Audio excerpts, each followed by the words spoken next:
يجيك واحد يقول لك يا شيخ انت الحب في الاسلام مش فيه؟ اقول له اي فيه. يقول لي يا اخي انت الرسول مش كان بيحب عائشه؟ اي لكن وين؟ في شارع النيل كان بيحب عائشه.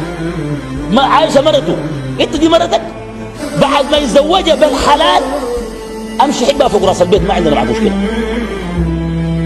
اطلع فوق راس البيت شفتها في السقف بتاع البيت امشي حبها وقول انا بحبك، ما عندك مشكله. كونك سمع الدنيا كلها قول انا بحبها، في ذا بلومك.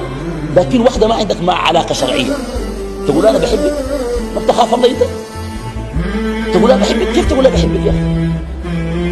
طيب لو الحب ده جات لقيتها محترمه جدا وتستحق انه انا احبها وتكون زوجتي، ما بكلمها لانه دي فتنه، لكن بقول لها اسمعي انا داير اتزوجك،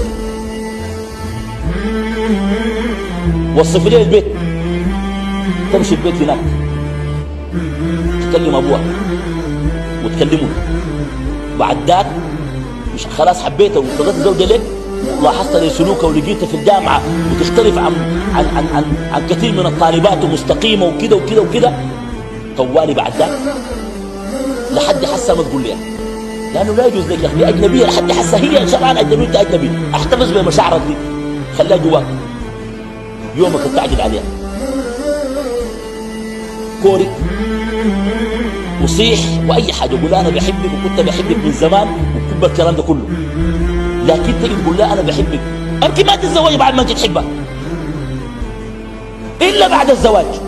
الحب كمشاعر ما انا ما بقدر امنع من قلبك، انت قد تحب واحده تحبها لكن ما يترتب على ذلك اذا كان مجرد مشاعر في صدرك ما بتتكلم بها خلاص لحد ما شنو لحد.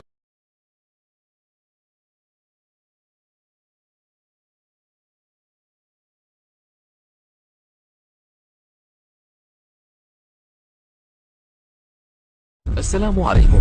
لا تنسوا الاعجاب بالفيديو والاشتراك في القناة تشجيعا لنا لنستمر بنشر المزيد ان شاء الله.